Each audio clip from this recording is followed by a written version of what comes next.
Hi guys, it's Kathy. I hope you're doing well. Guess what I'm wearing today? Guess what I'm wearing? My shirt, right? You can't see it because it's so tiny. But this is what my shirt says. Exactly what my shirt says.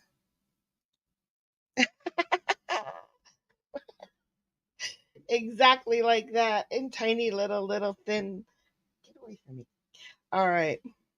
And it's so comfy. It's Belle's shirt. All right. Got my blankie, got my snuggly shirt. Let's do a live stream, shall we? We're going to start with a bond hearing. And then we're going to get to a Karen. And he does this judge does the best. He goes with you. He doesn't say that though.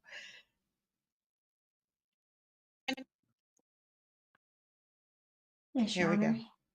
He is charged with 3 counts: 1 aggravated assault, 2 possession of a knife during the commission of a felony, and 3 possession of a drug-related object. He has been in custody. He was arrested on March 28th of 2025. Remember the other day I did a 10-minute video and a short. The short was I do stupid things when I drink. There was a 4-pack. Yesterday I drank. Yesterday I did something stupid. And then there was a video. It was a little sad, but the two lawyers, they were they read the police report completely different. Fozzie gave them both to me. Remember I said Fozzie gave, it was a 10-minute video and it was short. Two lawyers completely differently read this police report. This is the same thing. This is two lawyers.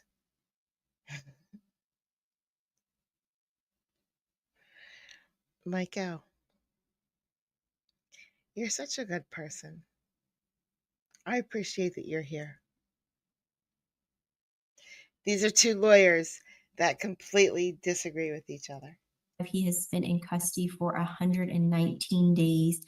He is currently in custody on a $7,500 regular bond with the special conditions of no contact with the victim, do not return to the incident location, and he must report to pretrial services within 48 hours of release. That was granted on April 22nd of 2025 by Judge Wilson at a Superior Court bond hearing, Your Honor. Um, as far as the facts, Your Honor, on March 28th of 2025, the officers responded to the Fiesta Food Mart at 3174 in Chamblee regarding an assault. The officers were able to actually watch surveillance footage of the defendant at the location in front of that food mart. Officers are familiar with the defendant because he's been seen at this location on prior occasions drinking. The defendant is seen, or sorry, the victim is seen speaking to the defendant when the defendant then grabs a dark machete. You then see the victim running away. The defendant then chases after the victim. The victim Yo, wait a second. This is not what I've had for today. I've never seen this clip before. A machete at a food mart? Okay, it sounds okay. is then cut on his left arm That's not with okay. and then is then left with a large laceration on his left arm. Officers were able to observe blood on that machete and were able to also view the open laceration on the victim's left arm. The machete is larger than 3 inches, and the defendant was ultimately arrested, Your Honor. A search incident to arrest also yielded a glass pipe. Imagine going to Australia and pulling out a machete less than 3 inches. No, this is a knife. Machete is larger than 3 inches. Okay. With white powder residue inside. He does have criminal history, Your Honor, but most of it is either misdemeanors or pending. There is a 2021 Disorderly conduct out of Chamblee, that was null prost. A 2024 criminal trespass out of Chamblee that is pending. A 2025 disorderly conduct out of Chamblee that is pending. A 2025 disorderly conduct out of Chamblee that is also pending. He is he is a risk to flee this jurisdiction, Your Honor. He is not a citizen of the United States of America. He is a Guatemala or Mexico citizen. He's a danger to this victim in particular, Your Honor. He assaulted this victim with a machete. He's seen hanging out at this location in particular. The state's position is that bond, as it's currently set at $7,500, is reasonable. The indictment is drafted, Your Honor. We're just waiting on for our deputy chiefs to approve this indictment and so that we can set that grand jury date. So we do anticipate that this will be indicted very soon. Okay, defense. Yes, Your Honor. Starting with the Ayala concerns here, Mr. Deleon is 41 years old. As the state mentioned, he has been in custody for 119 days as of his arrest in March on these charges. Mr. Deleon is originally from Mexico. However, he's been in the United States for over 14 years. He has spent 5 years in Los Angeles prior to moving to Georgia, but has been in Georgia for the past 9 years and has maintained residence in the state ever since that point. He does have 2 sons here in Georgia that he brought over from Mexico after he came to the United States. His son's mother is also here as well, but they are separated, but we do have good contact information for that individual who's also in Georgia. As far as Mr. Deleon's employment history, he was doing some contract roofing work for the last 6 years and would find day labor projects where he could get them to sustain himself and his family. He would leave 2 cheeseburgers to come and help Mod. No, you want it? As far as the allegations go, Your Honor, despite Mr. Deleon having strong ties here, Mr. Deleon does deny the allegations as alleged in the warrant. Our understanding is that Mr. Deleon was on his way home from work when he saw the named victim in this case at a gas station. That individual did owe Mr. Deleon money from a previous job. So when he approached the named victim to ask about the money he was owed, there was a physical altercation that was started by the named victim, and they got into a fight subsequently after that. Afterwards, the named victim did pull this machete from Mr. Deleon and hit him in the head with it. Mr. Deleon still has visible scarring on his head from this attack and recently had stitches taken out of his head at the jail as a result of the stitches that were previously put in from this attack. He passed out after being hit, and the last thing he remembers is waking up at the jail medical floor after he was arrested for this incident. As far as the circumstances go, Your Honor, Mr. Deleon has been in custody for that entire time, unable to afford that bond.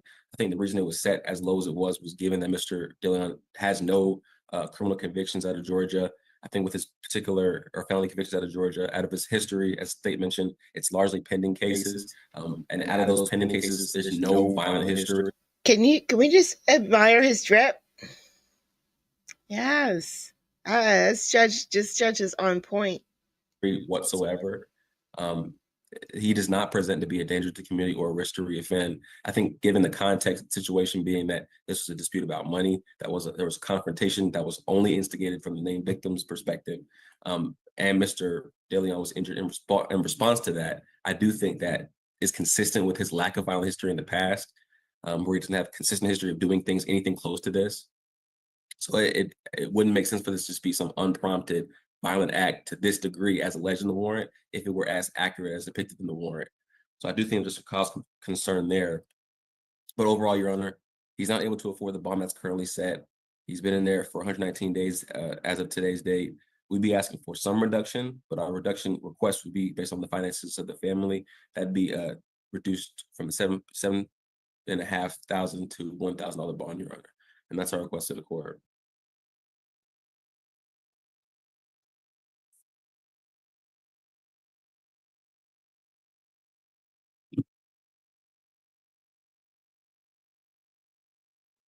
Okay, question for the state. The victim did sustain injuries in this matter? Yes, Your Honor, a laceration to the left arm. Okay. All right. The court is going to deny the motion for reconsideration. The bond is going to remain the same. The court is finding that the bond is fair and reasonable, as said.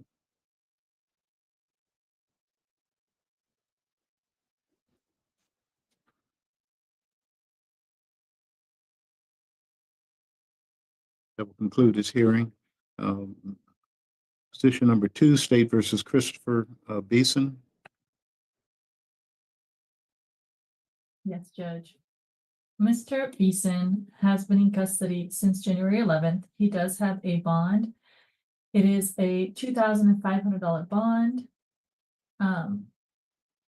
That with a do not return to any target in the cab, no drugs or alcohol, screens, drug and alcohol evaluation within 72 hours of release, comply with any treatment recommended by provider. That reduction was denied on May 20th, and we are back here today. Mr. Beeson has 1 charge of theft by shoplifting felony, 1 charge of criminal trespass, and 1 charge of obstruction. The summary of these facts, Judge, is that on June 28th of 2024, the defendant wasn't a target. He took a backpack and then took several alcoholic beverages and a bunch of knives and put it in the backpack and left the location. When officers tried and stopped him, he continued to walk away. And then when officers were trying to arrest him, he did resist arrest, Judge. He was taken to the hospital with health complaints and then was later taken into custody. Judge, the defendant does have prior criminal history. It is quite long. It is also multi-state. So dating back to 2005, there's a trafficking illegal drugs without illicit disposition out of Harrison County, but it does have an FTA on that case. In 2006, out of Arizona, he has 4 arrests. 1 in 2006 for transferring stolen vehicle without illicit disposition. 2007, aggravated assault out of Arizona without illicit disposition. 2007, tampering with evidence without illicit disposition. And another 2007 BGCSA without illicit disposition, or just a drug case, Judge. He does have a 2008 violation of probation out of Harrison County, a 2008 theft by shoplifting misdemeanor conviction from the cab, a 2009 theft by shoplifting misdemeanor conviction out of Chamblee, a 2009 2 violations of probations out of Harrison County, a 2010 theft by shoplifting and disorderly conduct conviction out of Sandy Springs, a 2010 battery conviction out of Florida, a 2010 parole violation out of Harrison County, a 2011 theft by shoplifting conviction and violation of probation out of Sandy Springs, a 2012 burglary conviction out of Fulton County, I'm sorry, out of Florida, my apologies, a 2011 3-count FTA out of Fulton County, a 2016 theft by shoplifting out of Fulton without illicit disposition, but 3 subsequent FTAs. A 2016 disorderly conduct conviction out of Dunwoody with an FTA. A 2018 theft by shoplifting reduced to disorderly conduct conviction out of Dunwoody. A 2018 violation of probation out of Florida. A April of 2023 larceny arrest out of Alabama that's still open and pending. A October of 2023 armed robbery, aggravated assault. It looks like he was convicted of the aggravated assault and possession of a firearm during the commission of a felony. He is currently on probation, on an 11-year probation for that case, Judge. And then he has a September of 2024 simple battery, felony terroristic threats, obstruction, and theft by shoplifting case out of the cap, and then this case, Judge. We do think that bond is fair and reasonable given his criminal history, Your Honor. We are not aware of any change in circumstances that would justify a reduction at this time. And I will double check to see if there's an indictment drafted while defense presents. Okay, defense. Yes, Judge. Mr. Beeson is 52 years old and he has been in custody now 196 days. The allegation in this case is that Mr. Beeson stole about $381 worth of merchandise. So typically this would be a misdemeanor charge, but unfortunately due to his history, it's charged as a felony. Mr. Beeson lives in a gateway shelter in downtown Atlanta, which is where he would be returning to. He's been living in Georgia since 2016. He has a brother in Jonesboro and a sister in Kennesaw. He did have a job in Sandy Springs where he was painting. He's been sober now, so he is hoping to be able to return to that job. He is an industrial and commercial painter. We have been working to try and get Mr. Beeson into drug court, and we are waiting on legal approval. He is on probation for a case in Macon. It's his understanding that they are going to be giving him RSAT. Additionally, our office has been trying to waive indictment in this case.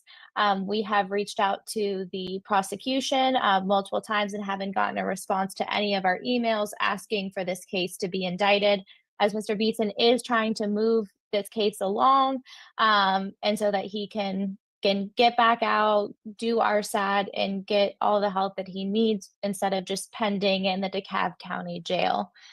Your Honor, we are asking And become a productive member of society.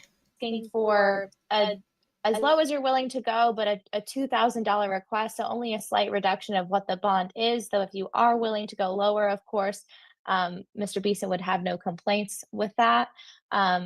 Again, he's been in custody 196 days, and we've been trying to move this case along to no avail from our end. And Your Honor, I did review the notes. It looks like the holdup on this case is that we've requested the certifications of the previous theft by shopliftings and have not received them.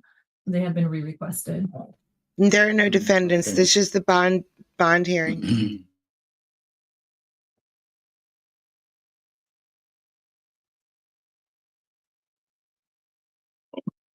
They've been in jail so All right. long that they get a bond The hearing. court will consider a slight reduction.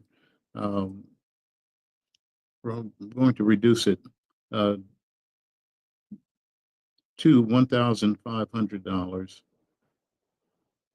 with the same conditions as the previous bond. Thank you, Your Honor. Thank you, Judge. And that will take us to position number 3.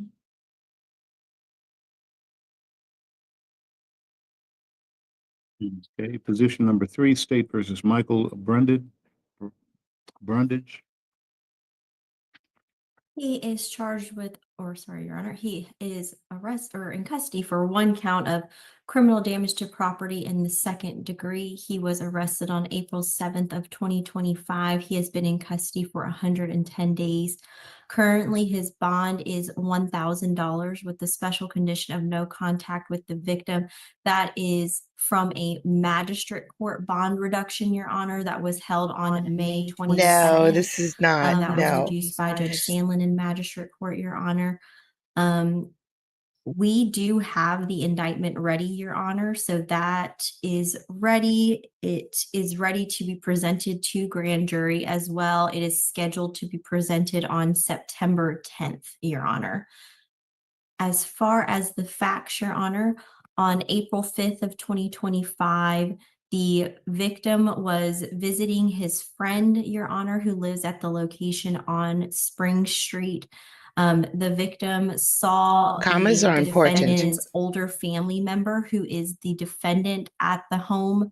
The defendant was acting belligerent and aggressive towards the victim, but the victim was unsure why. No, you Later, too. the defendant was observed with a pole-like object in his hand and began to bust out the windows of the victim's Honda Accord.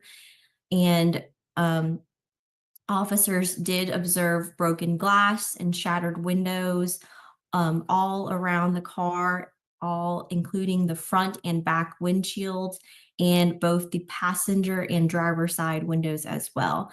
The damages of the vehicle are estimated to be between $2,500 to $3,000, Your Honor.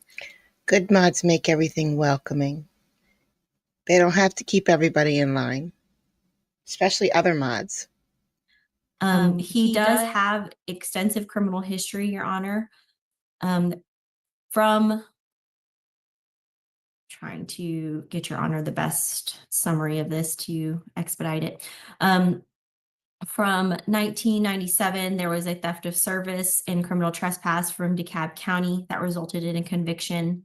From 1998, possession of a firearm by a convicted felon from Rockdale County that resulted in a conviction.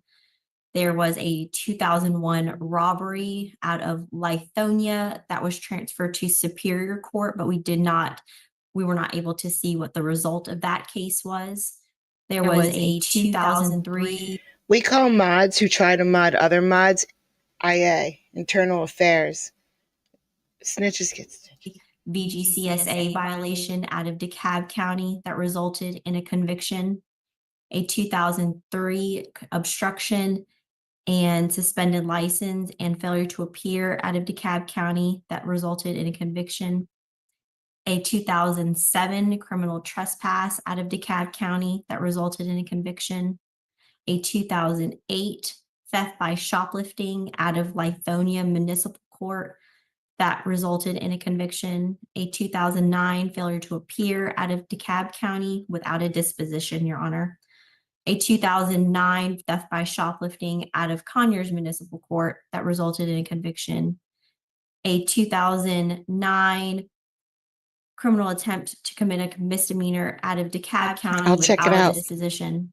A 2010 family violence battery disorderly conduct out of DeKalb County that resulted in a conviction. A 2011 obstruction, which was reduced to disorderly conduct out of Lithonia Municipal Court that resulted in a conviction. A 2014 simple assault out of DeKalb County that resulted in a conviction. A 2014 felony obstruction out of DeKalb County that resulted in a conviction. A 2016 theft by shoplifting out of DeKalb County that resulted in a conviction. A 2016 burglary conviction out of DeKalb County that resulted in a conviction. And a 2020 obstruction out of DeKalb County that resulted in conviction. After 2020, Your Honor, he does not have any further criminal history after 2020. Bond, Your Honor, just want to remind you, it was already reduced by magistrate court to $1,000. The state's position is that bond, as it's currently set, is fair and reasonable. We are ready to indict it, Your Honor, and it is going to be presented to the grand jury on September 10th. So that is the state's position. Okay, defense. Yes, Your Honor. Mr. Brundage is 58 years old. He lives in Lithonia with his aunt and his cousins in his childhood home. If he is not to return back to that address, he has other family that he can temporarily stay with until he can secure permanent housing of his own. They're not sisters. The social workers at our office are currently providing him with some housing resource options. Mr. Brundage had been working at the same landscaping company for over 20 years. However, while he was at that job, he was injured from falling off of a ladder 1 month before his arrest. His arm is in a sling and he has not received the treatment that he needs at the jail. He said that the care is poor and that no one has taken care of him aside of the splint that he was given. He had a doctor's appointment with an orthopedic surgeon scheduled, but was arrested before he could get the surgery on his arm. So if released, he would go to St. Jude's Recovery in Atlanta for a program. Your Honor, because he is injured and unable to work, his income is very tight. So this is a case that he wants to resolve. He has no problem returning to court, and he's only in jail because he cannot afford to get out. So we are asking for a UJR, but if that is not available, then we are asking for a $100 cash bond.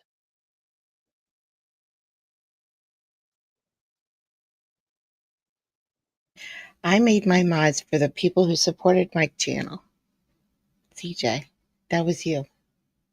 Is there any indication as to what occurred in 2020, since we have no history from that point to present? Your Honor will allow me 1 moment. I'm just wondering if he was in any sort of a program or any sort of assistance that he received to, I guess, help him in his situations.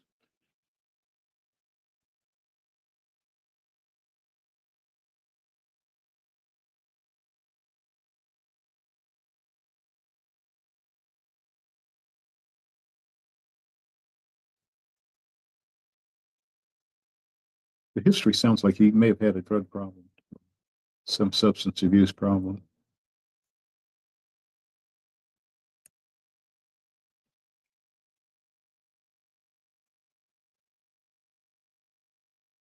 I guess to defense counsel, with regard to structuring something for him at St. Jude, basically, what is the nature of that?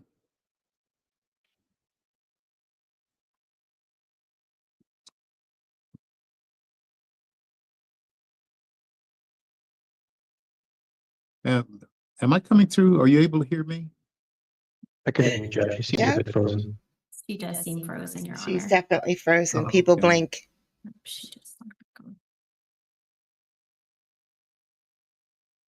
Most people blink. I don't think Michael blinks. I don't know what's going on with the internet this week. It's really been bad.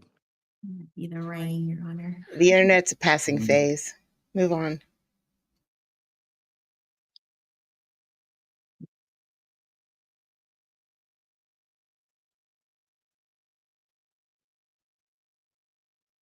Okay, again to defense counsel. What was the nature of the situation that was structured with St. Jude? Hi, Your Honor. I'm so sorry. I just lost complete internet connection. It says that if he was released, he would want to go to the St. Jude's program in Atlanta for recovery for his, I'm pretty sure it would be for his arm, for the surgery that he needs. Oh, okay.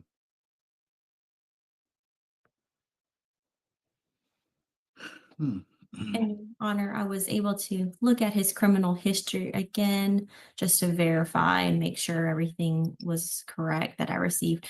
But there is nothing that I see between 2020 to now.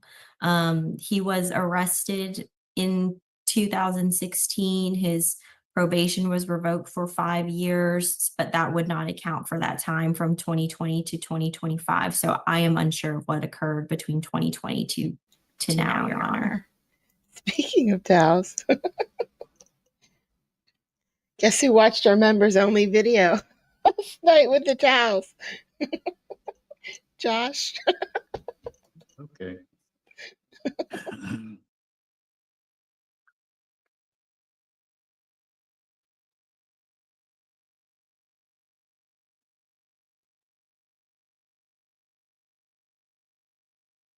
And what, if anything, was the relationship between him and the victim who received the damage to his vehicle? The victim is friends with the individual who lives at that location, Your Honor. And Okay. the defendant is the older cousin of the individual who actually lives at that location. Okay. Much stranger. All right. Any motion to reconsider the bond is going to be denied. I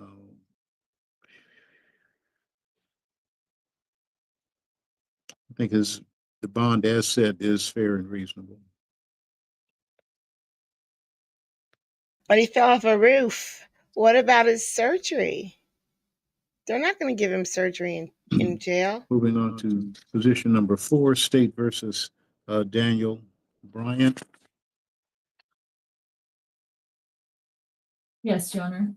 Mr. Bryant has been in custody since March 26. It's been 853 days. Mr. Bryant does have a bond. It is a What did she $50,000 say? bond. What did she say? Defendant has been in custody since March 26. It's been 853 days. Wow, that's Ms. a healthy one. That's a pretty healthy one. No bond or too high bond and no trial. 800 days, over 800 days, 863 days. Freaking A, Georgia, come get your shit together. Mr. Bryant does have a bond. It is a $50,000 bond with the conditions that he not return to incident location, have no contact with the victim, possess no weapons, and no drugs. Your Honor, this case has been indicted and is set for grand jury on August 27th. The defendant is currently charged with hijacking a motor vehicle in the first degree, armed robbery, aggravated assault, possession of a firearm during the commission of a felony, 2 counts, possession of a firearm by a convicted felon, and possession of cocaine. The alleged facts of this case, Judge, is that on March 23rd, 26th of 2023, officers received a call about a robbery and theft of a motor vehicle. She has the perfect face for like the jury when she's telling an emotional story. Look at that. That's her all the time face. And that the person who stole the vehicle was headed towards the Cobb County Jail. They spoke with the victim, Mr. Nathaniel Williams, who indicated that he got into a verbal altercation with the defendant, who was Mr. Bryant Daniel Bryant, I'm sorry. And the victim refused to give him a ride to the jail, at which point the defendant retrieved an assault rifle, pointed at the victim, and took the victim's car keys and drove off in the victim's 2020 Dodge Journey with another person. Officers did go to the Cobb County Jail and observed the stolen vehicle in the park section of the visitation parking lot. And the defendant was located inside of the lobby area. A search of the vehicle did reveal a fully loaded Springfield AR-15 rifle in a backpack in the vehicle. There was also suspected crack cocaine in that backpack. Your Honor, the defendant does have prior criminal history. It does date back to the 80s, and I usually don't go that far, but these charges are a little different. So he has an 86 statutory rape conviction with a probation violation, an 87 rape and statutory rape conviction. These are out of the cab. And then an 89 theft by deception conviction out of the cab with a probation violation, a 92 VGCSA conviction out of the cab, a 93 deposit account fraud out of the cab, a 2001 cocaine possession out of the cab. These are all convictions, Judge.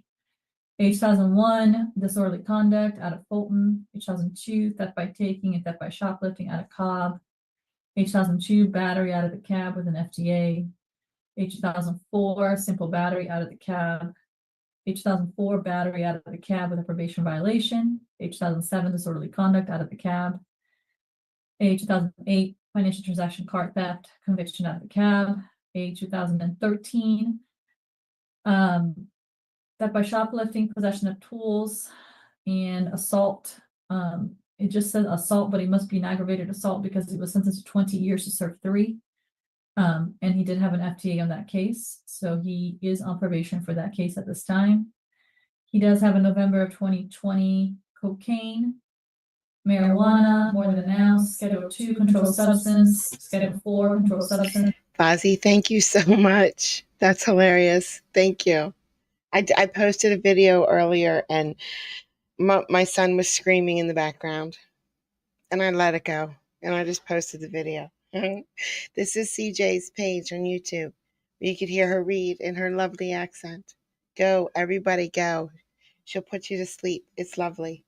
And pandering case pending out of Gwinnett, for which he did have an FTA in 2023.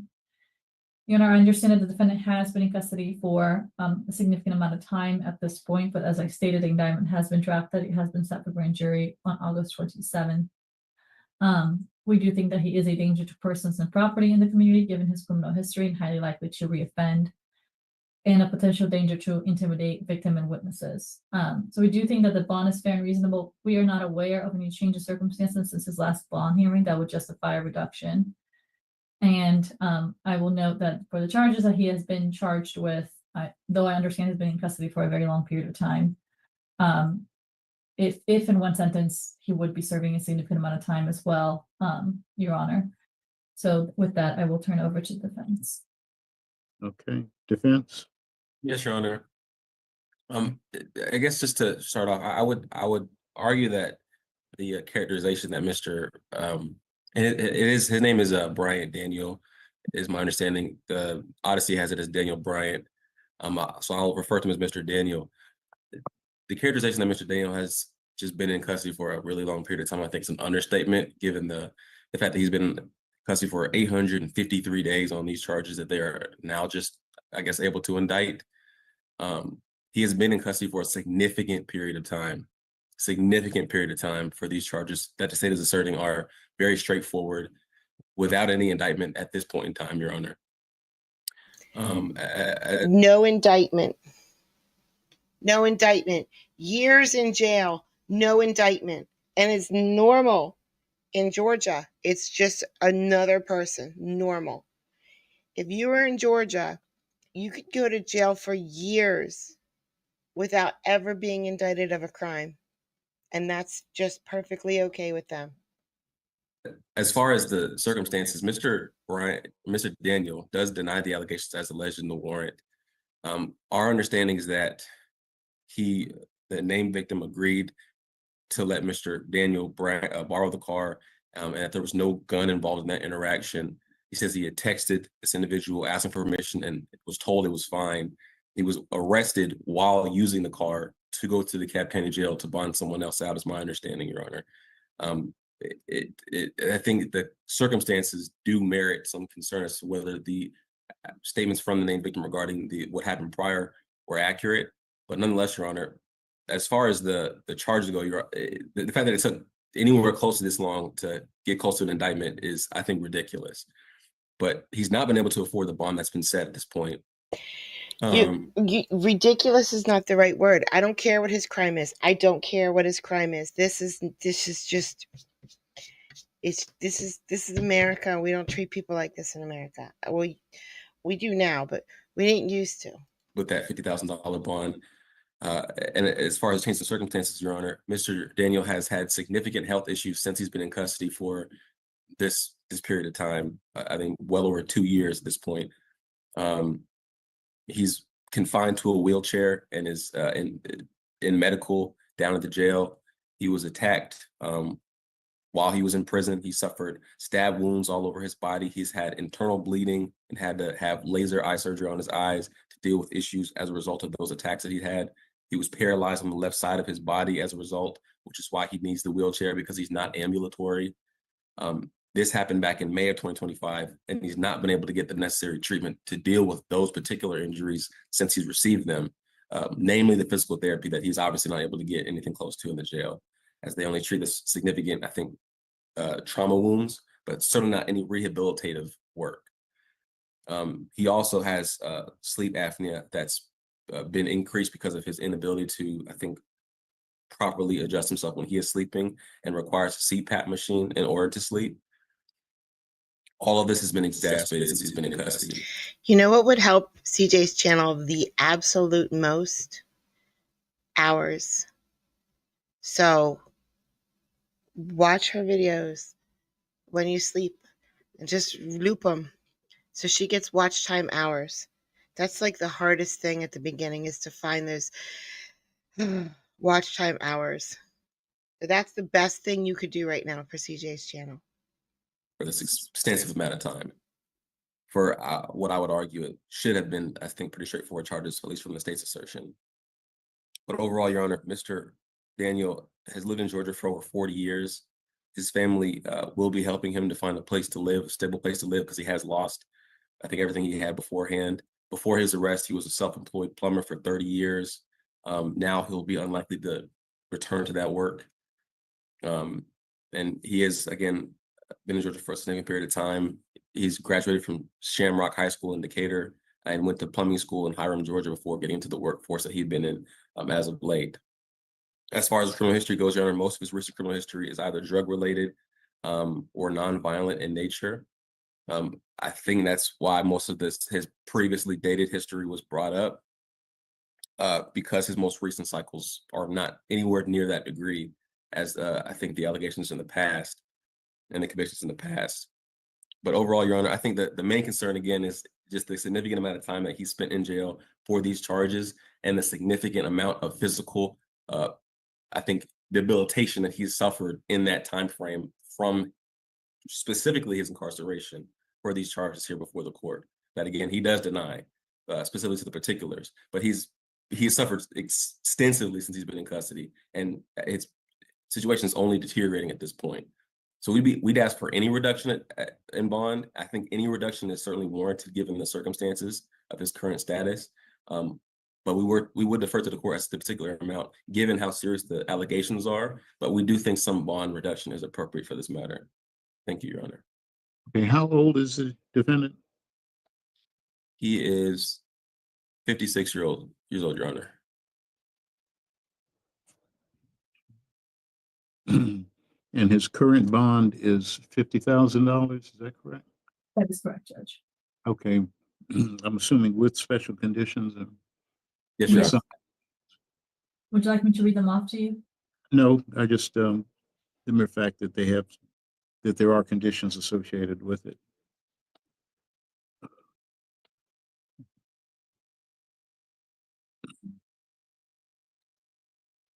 All right, the court is going to reduce the bond in the amount, well, to set a bond, new bond in the amount of $25,000 cash, property, or surety with the same conditions as the previous bond.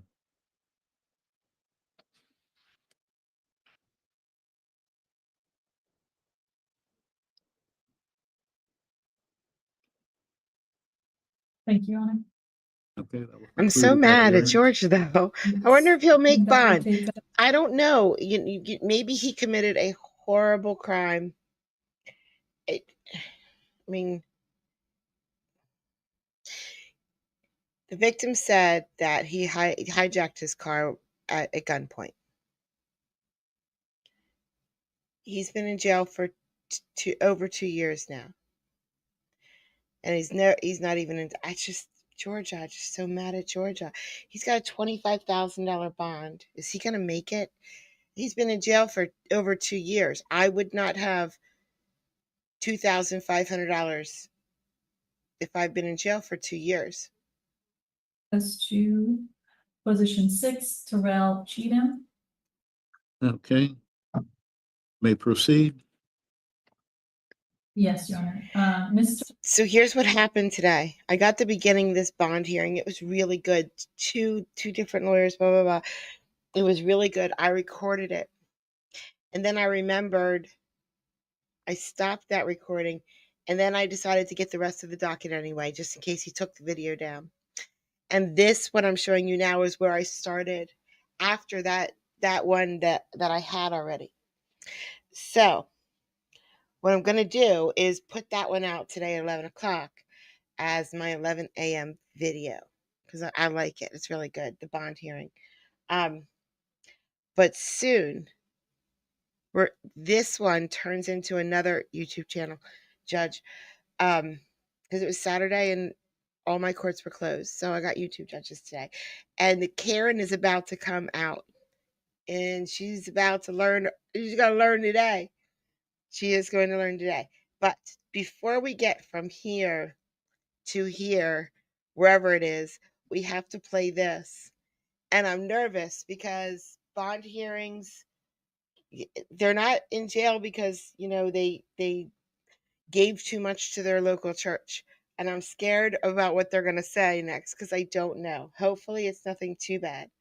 But I will be ready to turn it off if they start saying, if I hear the word child, it's gone. Mr. Cheetum has been in custody since January 22nd of 2025. It's been 186 days. Oh, sorry, Judge, my notes just froze. Only 106 days? He does have a bond. It is a $50,000 bond with a requirement that he report to pretrial services weekly, neither possess nor consume any drugs or alcohol, have a mental health evaluation with recommended treatment, and no contact with the victim. This bond was set on May 2nd by Judge Crawford. Defendant is currently looking at 2 counts of criminal attempt. One is for hijacking, the second, Judge Crawford is our cranky judge. and one is for a kidnapping charge. 1 count of aggravated assault, 1 count of aggravated assault strangulation, 1 count of battery, family violence, 1 count of criminal trespass, 1 count of entering auto, and 1 count of loitering or prowling. Your Honor, the alleged facts of this case is that on January 20th of 2025, officers responded to Indian Creek train station, MARTA station, which is in DeKalb County. They spoke with the victim, Miss Rich, who stated she was sleeping in the car when an unknown male entered a vehicle, placed a cloth over her mouth and nose, and demanded her to move to the passenger side of his car. She was in her vehicle, so sorry, Judge, not a Maricopa. She was able to fight him off, and in doing so, she was able to put her vehicle in reverse and run over the defendant's foot. The officers were able to review the footage, which corroborated the victim's story and gave a clear view of what the suspect looked like. The suspect was wearing a jacket with a gray hoodie jacket with Fulton County inmate sweater written on it. 2 days later, they were patrolling the 5 Points MARTA station and they received a response to the bolo they set out for the suspect, which turned out to be the defendant.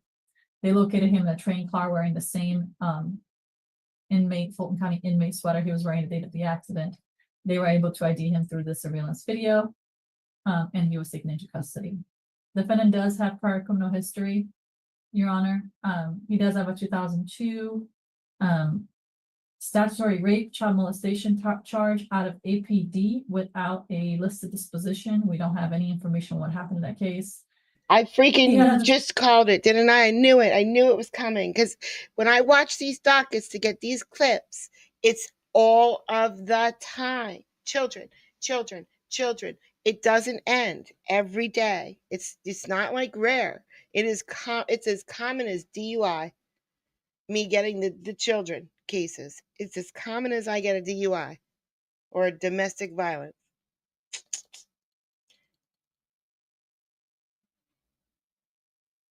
I don't know if this is a different case. I think it is. Let's see. If I hear the word child, though, that's it. This whole bond hearing is over. I'm turning this car around. Okay. Do you swear to tell the truth, the whole truth, and nothing but the truth under the penalty of perjury? Yes. Okay. Please state your full name for the record. Miyako. Okay. And Miss Arnold, how do you think Mr. Cheetum has grown and changed over the 185 days that he has been No, sitting in I don't care how long he sits there. He can sit there forever. I don't give it. Okay, it's time. It's time. Breathe. Breathe through it. The judge got this, guys. Do not worry. The judge got this.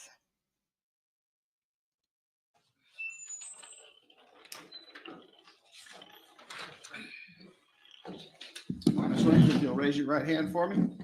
Yes, sir. Do you solemnly swear or affirm the testimony you're about to give in this matter will be the truth, the whole truth, and nothing but the truth, so help you God? Yes, sir. All right, take your hand down. State your full name for me. Sabrina Williams. All right, Ms. Williams, you're here on 22 SR 1538. And according to, okay, so you're here today because your sentence enforcement supervisor has filed paperwork with the court alleging that you're out of compliance with your probation. Do you understand what you're doing here today? Yes, sir. And that you are here today and you have the right to have an attorney represent you and you're here representing yourself. Is that what you want to do? Yes, sir. You ready to go forward? Yes, sir. All right. So same thing. She's going to read. You have a recommendation? I do not, Judge. Okay. So she'll read one thing out. I forgot comments. Allegations, and then we'll figure out what to do with it next. Okay. All right. Go ahead. Judge, on 22 SR 1538, the defendant is alleged to have violated the terms and conditions of probation and the following. The defendant failed to report to probation as directed, having missed 2 of 7 scheduled appointments. The defendant failed to pay the court fees as This woman speaking, I think she's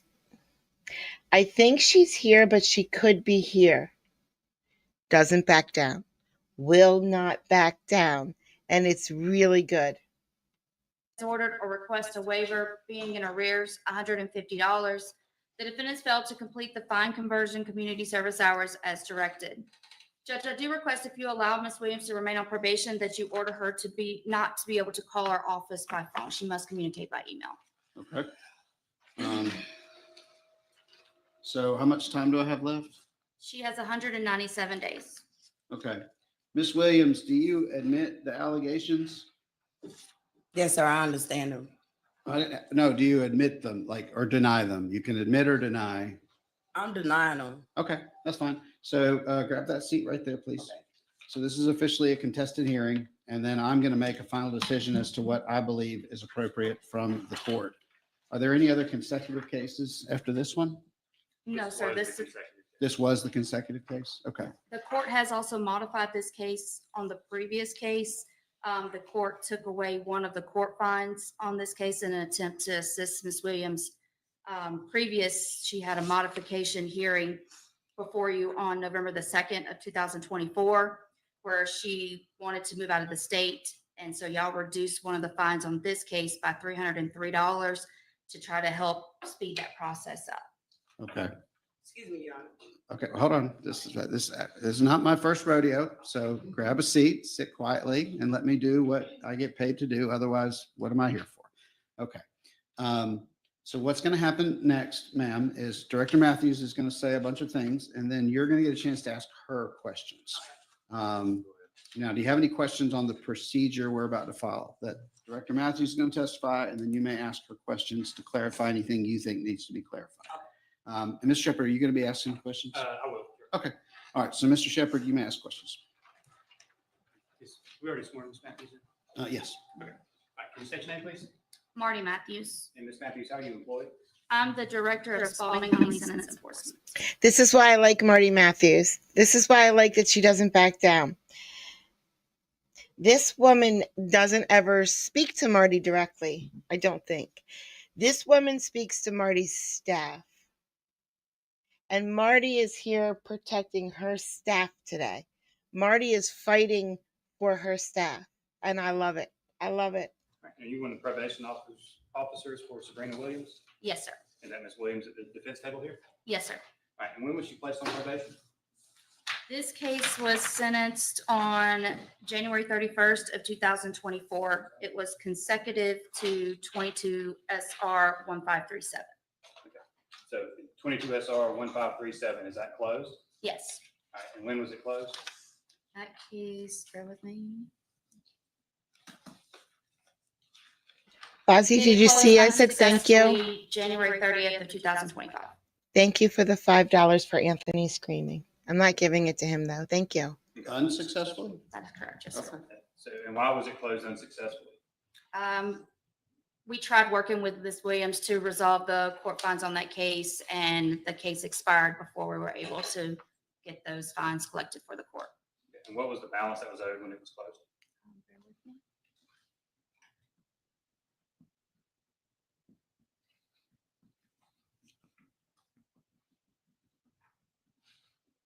It's $307.35. Sound about correct? I know it wasn't a lot. I'm trying to pull it. Sorry, I flat footed on that. Yes, 307 and 35 cents.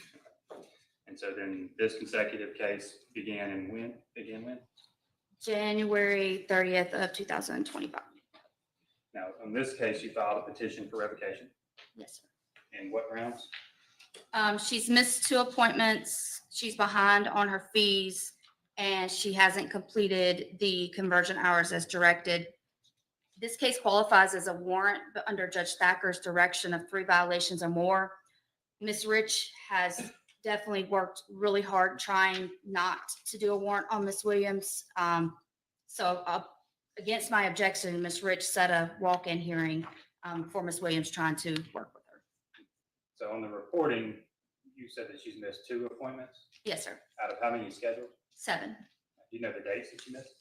February 13th of 2025, that one was a phone report, and March 27th of 2025, that was an in-person. She missed a phone report? Also alleged that she's in arrears. Yes, in How her much is she in probation. arrears? $150 as of the date the petition was drafted. And the third allegation is that she has not completed her community service. Is that correct? That's correct, yes, sir. Now, did she request to convert her fines to community service? Yes, sir. When did she do that? We converted those on April 21st of 2025. And did Ms. Williams sign off on that order to modify probation to convert it to community service hours? Yes, sir. How many hours has she completed of that? She's now completed 70 of the 139. And how many days does she have left? She has 197. These normally aren't grounds for revocation. However, they push you over the edge if you did other things bad, and the judge maybe would have let you out. No, if you haven't paid your fees, no. That's all the question I have for Ms. Matthews. All right. Ms. Williams, you may ask Director Matthews any questions that you believe are helpful. You're welcome to use the podium. Just make sure to use the microphone. Yes, And sir. be nice and good and slow so that Ms. Kathy can record our conversation and have it Okay. be clear. Okay. When I started with the probation, is this pertaining to Ms. Rich? Because I never spoke with Ms. Matthews. I've only conversated with Ms. Rich. When it came to me paying my fines, I had a conversation with you, like on some of my report dates. Well, I'm gonna back up. You had me come in. Wait, are you talking to Ms. Rich? Yeah, because I never spoke with her. Okay, well then, Ms. Rich is not here as a So witness. just, Director Matthews is the witness on the stand. So okay, I'm sorry. Ms. Rich is just a spectator like these folks out in the gallery. Okay, gotcha. So Ms. Matthews, at the time when I spoke with Ms. Rich about helping me with the fine, what can I do? I did complete 20 hours of community service that she had me complete. I did do that. And then so we came up with a suggestion, like I was telling her, explaining to her that If Ms. I was Williams having. wants to, Testify, she can certainly do that in a few minutes. I think she needs to ask questions, Ms. Matthews, right now. Okay, so Ms. Williams, take a deep breath. Okay, And remember that what you're doing right now is asking Okay. questions, not Only, making okay. statements. did I not ask Ms. Rich for help with paying my fine? And that's when you guys suggested that I take the second opportunity. It's a standard procedure for the office if anyone's experienced financial hardship that they can always accept community service in lieu of their court fine. Okay, so once I completed it, I was told that it would be half of the balance that was remaining, right? For the fine, if I completed it, Completed what? the courses. The second opportunity Yes, ma'am. courses, those are worth 70 hours or $700 off the court fine. Right, so once I completed it, I didn't get that credit. I only got 300.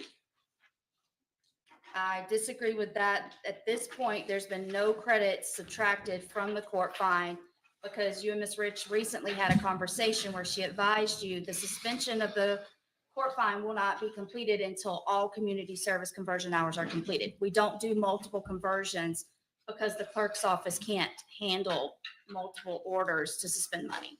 Okay, so when you say that, you're saying that the second opportunity, right, that I completed wasn't the whole course that I was supposed to complete for the community service? Second opportunity is one opportunity for She had hours that she had to do, community service hours she had to do. She got assigned when she was convicted. And then she had a fine she had to pay. So she went in and she's like, I can't pay this fine. And they said, okay, you can do community service hours to take care of the fine. She did just enough community service hours to take care of the fine. And then they told her, no. Those get subtracted from your community service hours first, not your fine. community service that we have in the office. You have 139 hours of converted hours to complete. The second opportunity maxes out at 70 hours. Okay, so I didn't complete it, that's what you're saying? You've completed the second Okay. opportunity for 70 hours of community service. Okay, so I wasn't told that it would be community service that I would have to do, meaning like the Salvation Army to complete. It was just stated to me that, If you accepted 139 hours and we've told you the second opportunity is worth 70, I would think that you would understand that there would be a remaining hours that you would have to complete in another manner. okay, so that's another reason why I was calling in to get, more information on what you're breaking it down to me as, and me saying that I have questions. You all are telling me now that not to call, just That to is email, correct. right? That's correct. Okay, so then I did complete the last 10 hours that she had said that I need to complete. I have the paperwork. So you're saying that I did not complete it, which I did. I only owe 30 minutes. So I can't do 30 minutes. I have to do 4 hours. I don't know what you're So referencing right this moment. The 10 hours that she was saying that I needed to complete by court, I completed it. You guys were saying that I didn't complete it. Did you turn it in? This would be the day to do it, right? So no, she I did can't not turn it testify to in. Stuff that Okay. hasn't been turned in. Okay. I reviewed the case with Ms. Rich on Friday. Okay, that's all, Your Honor. All right, thank you very much. You may have Uh-huh. a seat. Mr. Shepherd. Just one question. Ms. Matthews, why is it you're asking the court that she not be allowed to call your office? Because when she calls my office, One, none of my staff wants to speak with Miss Williams. She's so nasty to all of them. Be And she nasty. repeatedly speaks in circles, kind of like what y'all just experienced there, where she tries to manipulate the conversation. And Ms. Rich has struggled so much with the communication. She wants to communicate with her only by email, so that way there's a clear record of what was discussed to protect Ms. Rich. Thank you. All right, would you like to ask any questions about that statement that was just made? Yes. All right.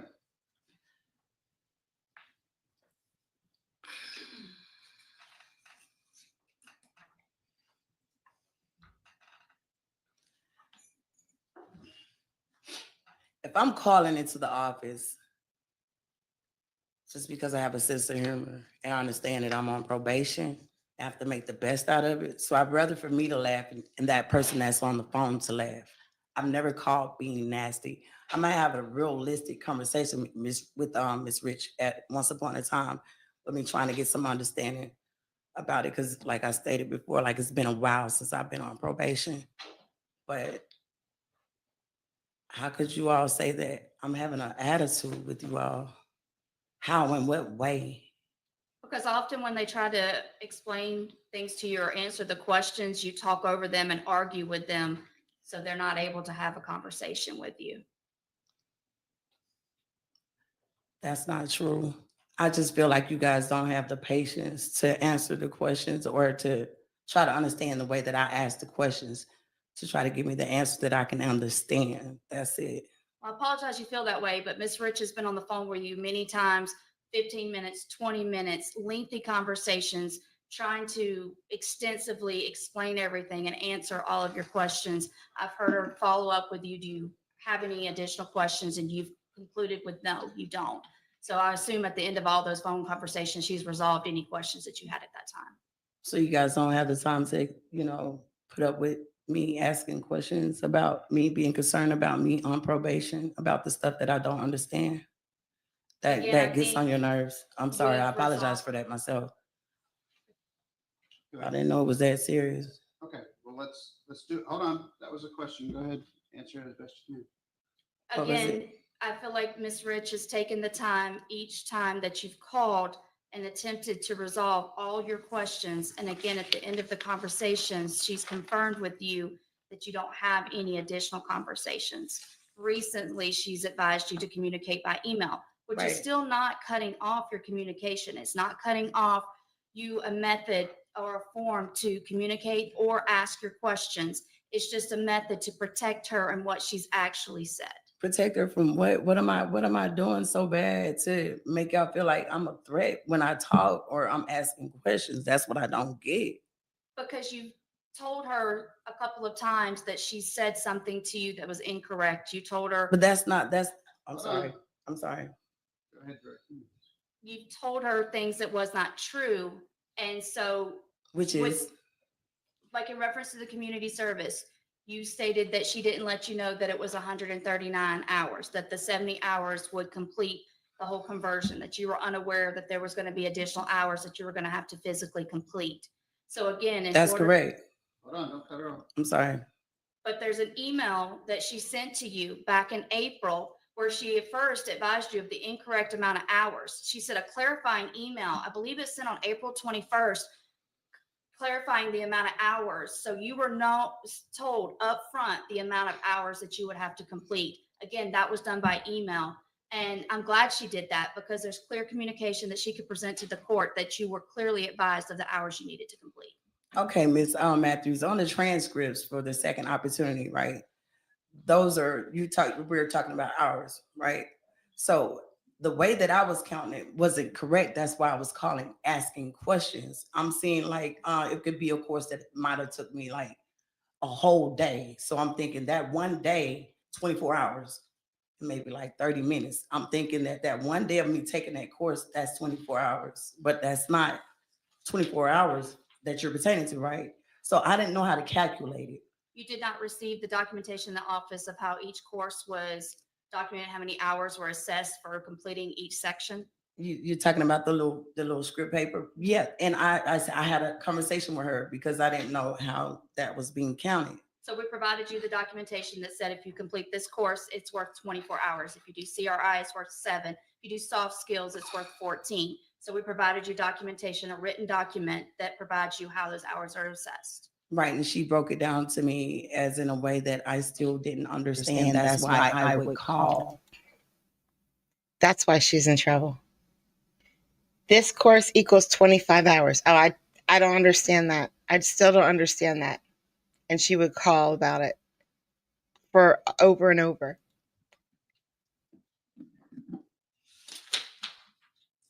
Is there a question? No, ma'am.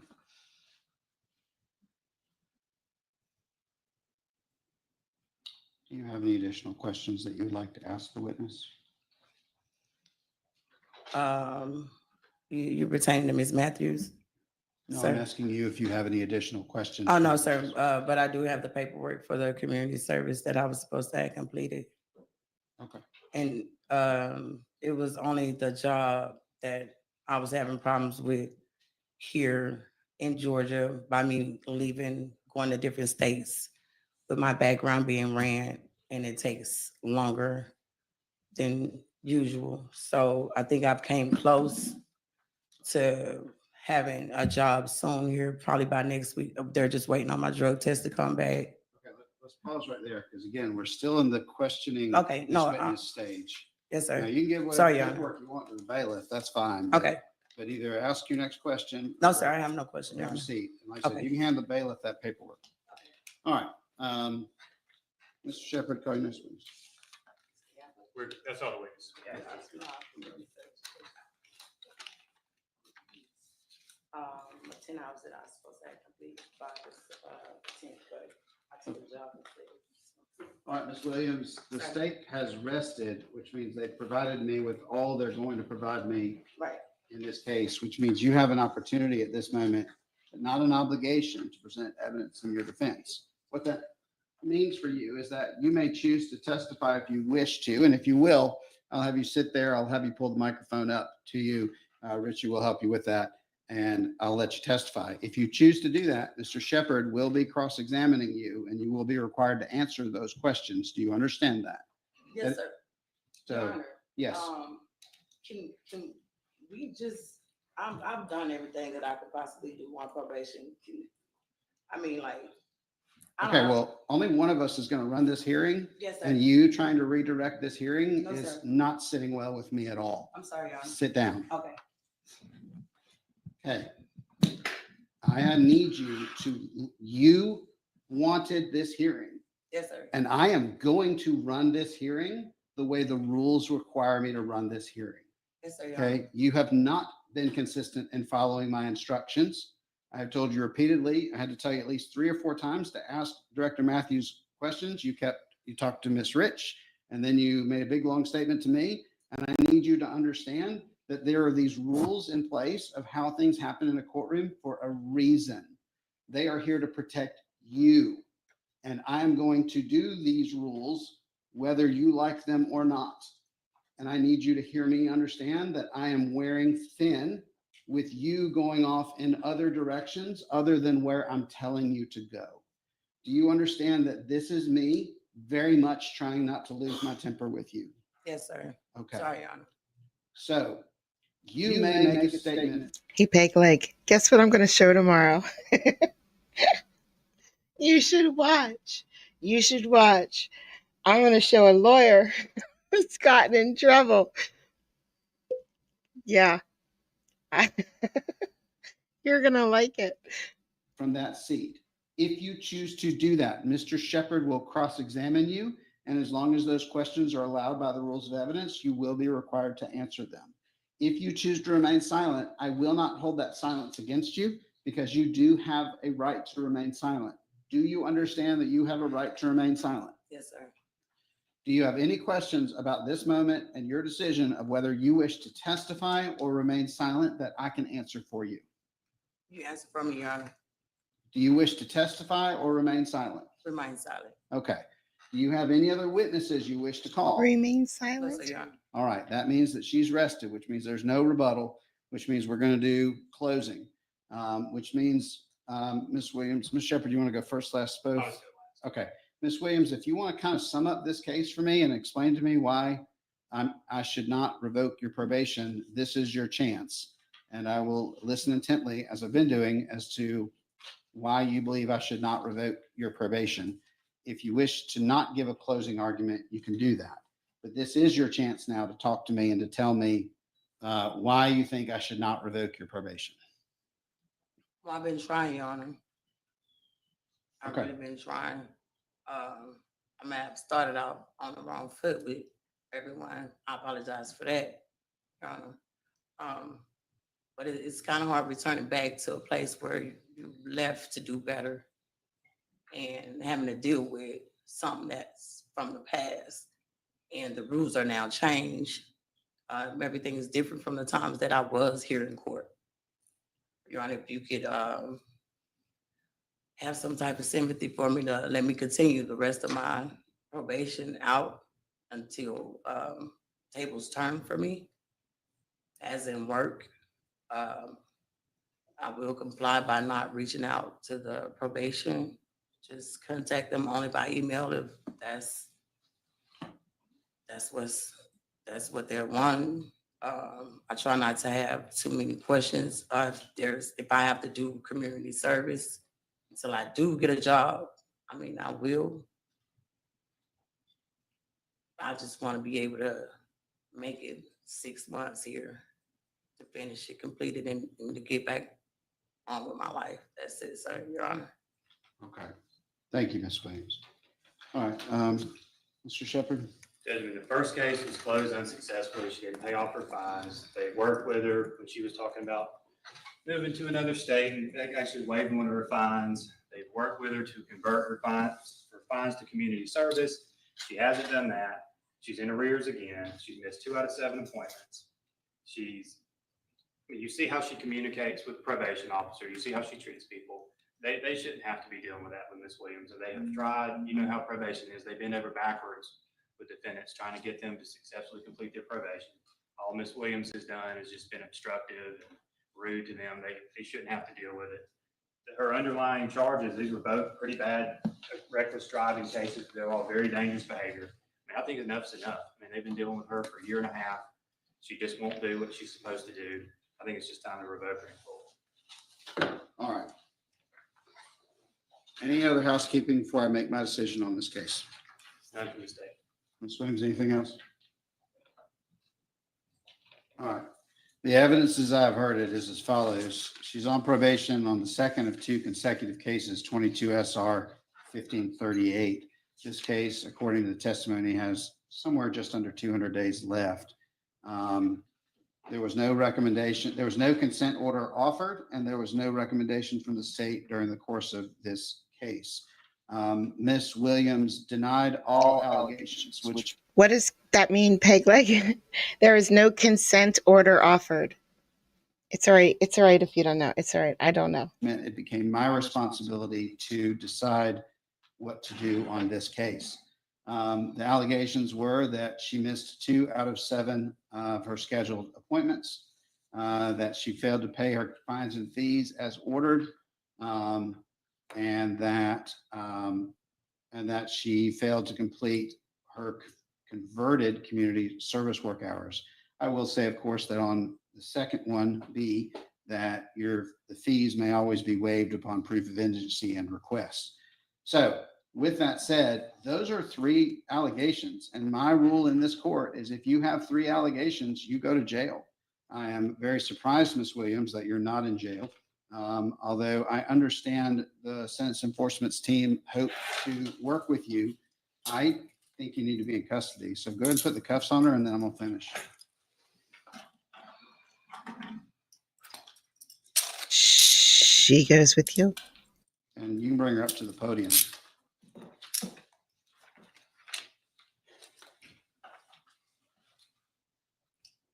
I don't see her ever coming to a plea agreement. All right. I also, during the course of this hearing, have been reviewing my docket, and I see that since 2000, you've had 20. You didn't call me yesterday. 26 cases since 2000 with the Spalding County State Court, plus 1 or 2 felonies. I looked through those cases during the hearing, and they either all were closed with confinement or an unsuccessful probation. During This my last case that was stream doesn't testified, the one count. before this one, which was 22 SR, I'm not sorry. Yeah, 22 SR 1537 was also closed unsuccessfully, and this one's going to close unsuccessfully. During the course of this hearing, as I've already addressed with you, you did not follow my directions. You continually talked to people who are not on the witness stand, like addressing Ms. Rich directly when I asked you if you wanted to ask this witness questions. You continually went off topic and started making statements to me after I continually said, ask questions. I don't know what you were trying to do there right before you presented your case, where you wanted me to, I don't know what you wanted me to do. But either way, what that showed to me is when you're on your best behavior here and you're trying your best to follow my instructions, you were incapable of doing that, or you were just disregarding it. I'm going to go with incapable because I don't think there's malice in your heart. I just think you're not doing what you're supposed to be doing. As that said, I believe, unfortunately for sentence enforcement, this falls under no good deed goes unpunished. Instead of cutting you off several months ago and trying to avoid this, and frankly, having this moment several months ago, the sentence enforcement team worked very hard to try to save you, and it didn't work. And even coming here today, you did not acknowledge any responsibility for missing your appointments. You did not acknowledge any responsibility for getting behind on your fees or requesting it. You did not acknowledge any responsibility for it. I find that you are not a candidate for probation. They have no additional consecutive cases or anything else. I'm revoking 197 days. Your probation is revoked. You may go with the deputies. You have 30 days from today if you wish to appeal this decision. You have 6 months if you want to use your habeas rights. 6 months in the county jail? Yes, ma'am. Thank you. You may go.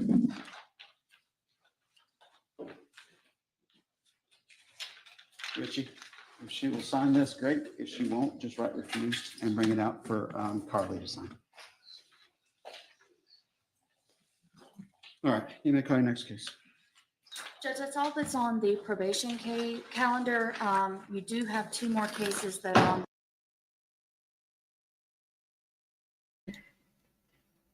So 197 days in Georgia, that's nothing. That's like a weekend for the rest of the world.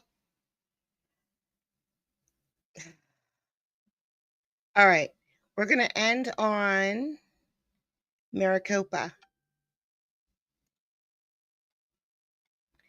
We haven't had Maricopa in a while. Entra aquí por un nuevo caso del juzgado de paz. They're always good. Alleging exceeding the posted speed limit by over 20 miles per hour, a class 3 misdemeanor. Se alega que usted excedió el límite de velocidad por más de 20 millas por encima del límite de velocidad, una falta de clase 3. You are not entitled to a court-appointed counsel due to the nature of the charge. No tiene derecho a un abogado de oficio tomando en cuenta la naturaleza del ilícito cometido. Your next hearing is going to be an arraignment August 14th at 8:30. Su siguiente cita judicial sería una vista incoatoria no culpable el 14 de agosto a las 8:30 de la mañana. And I'm going to release you on your own promise that you're going to go to court. Y lo voy a poner en libertad con la promesa que usted acuda a sus siguientes citas judiciales. Sí. Yes. Okay, the court staff will give you your paperwork. El personal de tribunal le acaba de entregar su documentación. Sí. Yes. Okay, can I have Julio Lopez? Come on in. Ahora Julio López, ingrese a la sala. And then Humberto Mendez Hernandez to the chair outside the courtroom. Humberto Méndez Hernández a la silla que se encuentra por la puerta de la sala. Sir, state your name and date of birth. Por favor, señor, diga su nombre completo y su fecha de nacimiento. Julio López, el 14 de febrero del 99, perdón. Julio López, 2/14/98, or rather 99. 99. 99. Okay, you have a Justice Court new case. Usted tiene un nuevo caso del juzgado de paz en su contra, Alleging one count of driving under the influence with liquor, drug, or vapors. una acusación en su contra de conducción bajo los efectos con licores, drogas o vapores en su sistema. One count of driving under the influence with a blood alcohol content of 0.08 or more. Un punto acusatorio de conducción bajo los efectos con un grado de alcoholemia de más de 0.08. One count of extreme driving under the influence with a blood alcohol content of 0.15 to 0.20. Un punto acusatorio de conducción bajo los efectos en un estado extremo de embriaguez con un grado de alcoholemia de entre 0.15 y 0.20. And one count of extreme driving under the influence with a blood alcohol content of 0.20 or more. Y un punto acusatorio de conducción de un vehículo bajo los efectos en un estado extremo de embriaguez con un grado de alcoholemia de 0.020 o más. All of those are class 1 misdemeanors. Todos esos ilícitos son faltas de clase 1. I could not find that you're indigent. Determino que usted no es menesteroso. So you can do one of two things. One, you can hire your own lawyer. Usted puede hacer una de dos cosas. Usted puede contratar a su propio abogado. The second thing you can do is when you go to court, give more information about your finances to the next judge to see if you qualify. La segunda cosa que puede hacer es cuando vaya usted a su siguiente cita judicial, usted puede proporcionar más información acerca de su situación económica al próximo juez para determinar si usted califica para un abogado de oficio. Your next court hearing will be an arraignment July 30th at 8:30. Su siguiente cita judicial es una vista incoatoria de no culpable el 30 de julio a las 8:30 de la mañana. I set a $500 bond. He fijado una fianza que asciende a $500. You are not to possess or consume any alcohol. No puede tener su poder ni puede consumir ningún tipo de alcohol. And no driving without a valid driver's license. Tampoco puede manejar sin una licencia vigente. You'll get your paperwork from the court staff.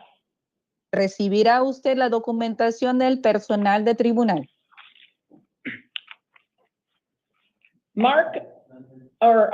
Humberto Méndez Hernández. Humberto Méndez Hernández, ingrese a la sala, señor.